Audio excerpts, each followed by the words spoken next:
Hi, I'm Jessie Mandruga, and today we're talking to Karen Hammerschmidt from Quakertown Community Outreach. Welcome, Karen. Thanks, Jessie, for having me. So, what is the Quakertown Community Outreach Program all about? Our group helps to connect homeless and at-risk families, children, and individuals with vital services, organizations, and resources to help stabilize their situations. We provide emergency temporary housing, transportation, food, clothing, and emotional support through mentoring and currently free counseling services. How did it get started and how long has it been around? Ironically, we started as a small wildlife committee of concerned citizens worried about the fact that our Memorial Park ducks had stopped migrating during the winter months. That left them vulnerable to starvation, frostbite, hypothermia, and dehydration. Then one day last September, one of our volunteers noticed an elderly homeless woman sitting on the ground at the park with nowhere to go. Apparently, she had been homeless for a few weeks. Our group took on the responsibility of trying to help her obtain housing, medical care, food, clothing, and financial security.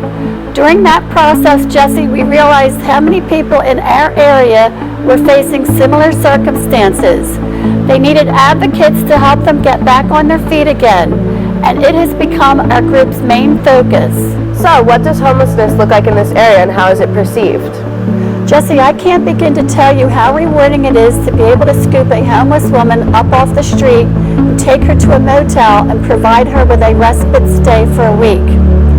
The homeless are just regular people like you and I, but for a series of unfortunate circumstances that resulted in their current predicament. Life events, which can happen to anyone, such as unemployment, underemployment, unexpected illness, mental illness, family estrangement, death of a spouse, or divorce, for example.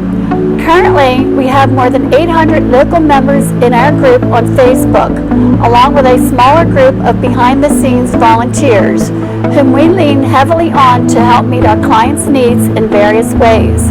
We have found the majority of our townspeople to be very active, supportive, and empathetic to our group's efforts, our mission, and to our clients' situations.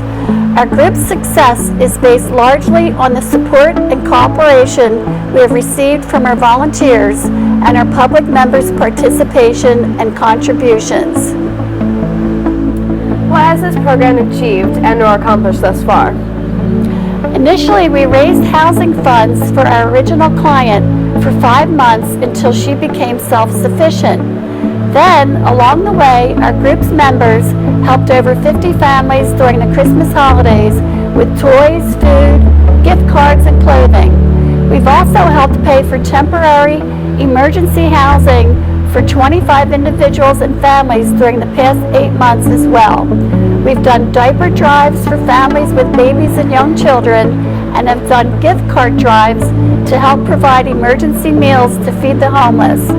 We provide emergency outreach services whenever a homeless person or at-risk family is brought to our attention. We've established a mentoring program for our clients that offers one-on-one support from volunteers while we walk them through the necessary steps to help them obtain employment, housing, medical care, and long-term stability in their lives again.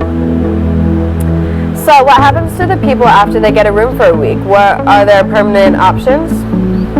Well, Jessie, the first step is for them to call the Bucks County Housing Link hotline phone number. The Housing Link does an intake over the phone. Then that information is passed on to the Bucks County Opportunity Council for an evaluation. Then an appointment is set up for them to come in to see a case manager. If the homeless qualify, they can receive help getting a permanent place to live. They must have a job or some form of monthly income coming in so they can continue to pay the rent after they receive the initial help. Few people are aware that the Housing Link hotline had over 9,000 calls last year from struggling Bucks County residents. Homelessness has become a very serious situation within our county. What are the outreach program's goals for the future? Jessie, our goals are to continue to engage the community in our efforts. while we continue to focus on building our program in various ways through our advocacy program, our close contact and relationships with the school district, borough, businesses, individuals, churches, and various other local nonprofit and government organizations. So Karen, how can people help? Jesse, people can help by volunteering, supporting and donating to our mission. By pooling our resources, spreading awareness, and combining our efforts, we can turn our town into a strong, compassionate, caring community. These are our neighbors whose lives we're trying to make a difference in during times of need. We're confident we can do this if we all work together, hand in hand. All right, well, that's all for today. That has been very informative. Thank you so much. Thank you, Jesse, for having me. It's my pleasure.